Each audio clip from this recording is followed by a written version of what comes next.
A little help. Life had always been a delicate balance for Sophie and Max, married for 5 years.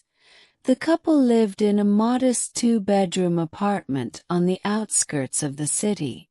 Sophie worked as a graphic designer, freelancing from home, while Max was a teacher at the local high school. They had managed to find a rhythm that worked for them, despite their busy schedules. Their evenings were often filled with quiet dinners, shared stories, and the occasional movie night. Life wasn't extravagant, but it was theirs, and they were content. Everything changed one fateful evening when Sophie received a call from her old college friend, Claire. Claire's voice trembled as she explained her predicament. Her company had gone under, and with it, her savings had dwindled to nothing. She had lost her apartment and had no immediate family to turn to. "Sophie, I hate to ask this, but could I stay with you for a while? Just until I get back on my feet," Claire pleaded. Sophie hesitated, glancing at Max, who had overheard the conversation. His expression was unreadable, a mix of concern and caution. After a moment of silent deliberation, he gave her a small nod. Sophie sighed and replied, "Of course, Claire. You're always welcome here." The next day, Claire arrived with a single suitcase, her eyes weary but grateful. "Thank you so much," she said, her voice barely above a whisper. "I promise I won't be a burden." Sophie smiled warmly, trying to ease her friend's worries. "You're not a burden, Claire. We'll figure this out together." At first, having Claire in the apartment felt like an adventure. She brought an energy that was both refreshing and challenging. Claire was optimistic despite her circumstances, often cracking jokes and sharing stories about her past misadventures. Her humor brought a lightness to the household that Sophie and Max hadn't realized they needed. However, as the days turned into weeks, the realities of sharing their small space began to surface. The once quiet evenings were now filled with overlapping conversations, and the cozy apartment felt increasingly cramped. Claire's belongings, though few, seemed to multiply overnight, spilling into corners and shared spaces. The bathroom schedule became a juggling act, and the kitchen felt perpetually busy. Max, though polite, began to retreat into his own space. He often stayed late at school, grading papers or preparing lessons. Sophie, on the other hand, found herself caught in the middle, trying to balance her responsibilities while being a supportive friend. One evening, as they all sat down for dinner, Max finally voiced what had been on his mind. "Claire, have you thought about what your next steps might be? Do you need help finding a job?" Claire looked down at her plate, her smile faltering. "I've been applying to places, but it's harder than I thought. Most companies want someone with more recent experience." Sophie jumped in, her tone encouraging. "You'll find something, Claire. Maybe we can update your resume together. I could help you highlight your strengths." Claire's eyes brightened. "That would be amazing. Thank you, Sophie." As the weeks went on, they began to establish a routine. Sophie worked with Claire on her resume and cover letters, while Max helped her prepare for interviews by conducting mock sessions. Slowly but surely, Claire's confidence began to rebuild. She started securing interviews, and though the rejections were disheartening, she remained determined to contribute to the household. Claire took on small tasks. She cooked dinner a few nights a week, which gave Sophie and Max a welcome break. Her culinary skills, though initially experimental, soon became a highlight of their evenings.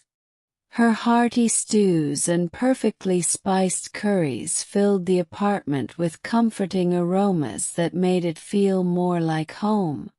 One Saturday, Claire suggested a cleaning day to reorganize the apartment. "It'll help us all breathe easier," she said with a grin. Together they tackled the clutter, rearranging furniture and creating more efficient storage solutions. By the end of the day, the apartment felt renewed, as did their sense of unity. Despite their best efforts, the arrangement wasn't without its challenges. Sophie and Max had their moments of frustration, both with each other and the situation. Max missed the quiet evenings where he could unwind without feeling like he was hosting a guest. Sophie struggled with guilt, torn between her loyalty to Claire and her responsibility to maintain harmony at home.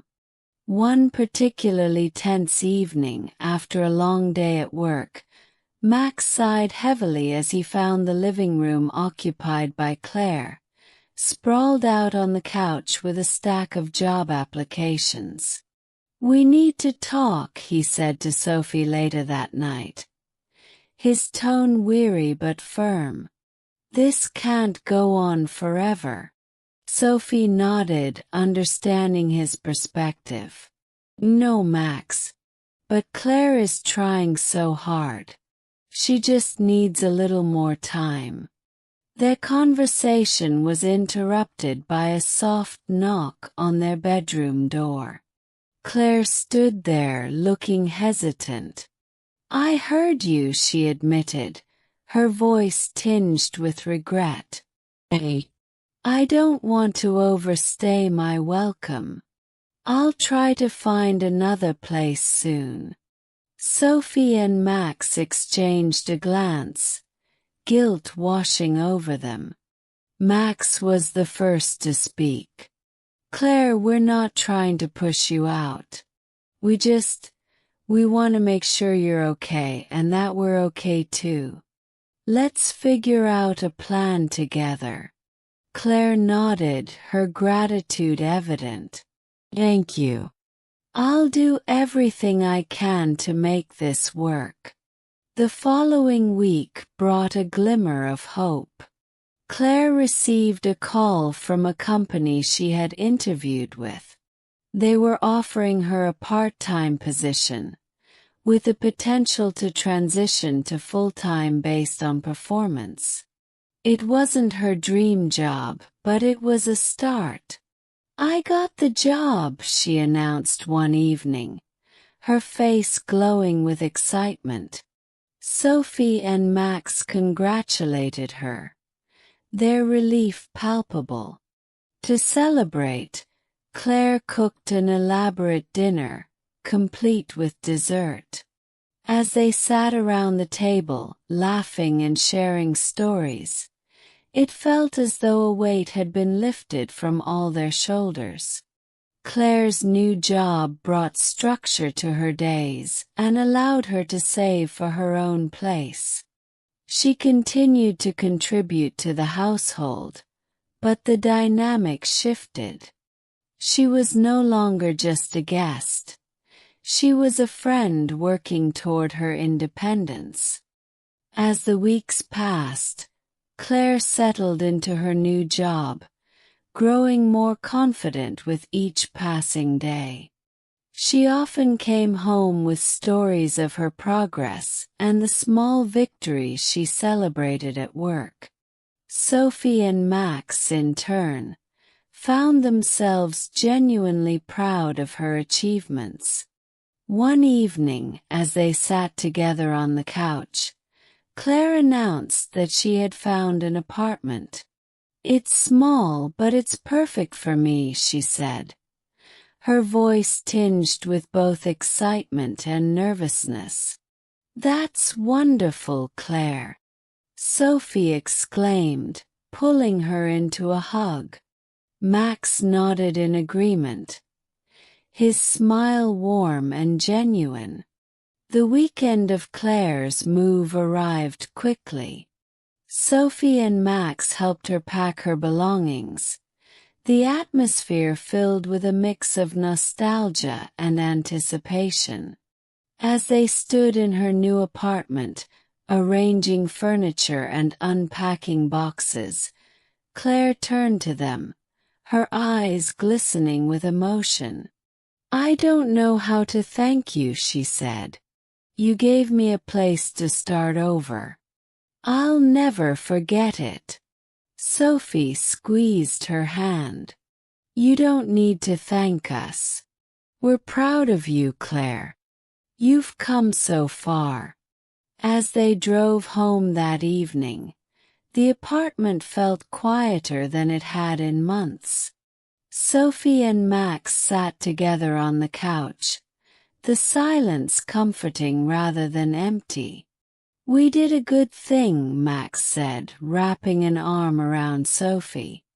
She nodded, resting her head on his shoulder. "Yes, we did. And Claire's going to be just fine." In the months that followed, Claire remained a close friend, often visiting for dinners and updating them on her life. The experience had taught them all the value of compassion, patience, and the incredible difference a little help could make. Thank you for listening. Like, subscribe, and share our channel Magic Mingle with your friends to enjoy more magical stories.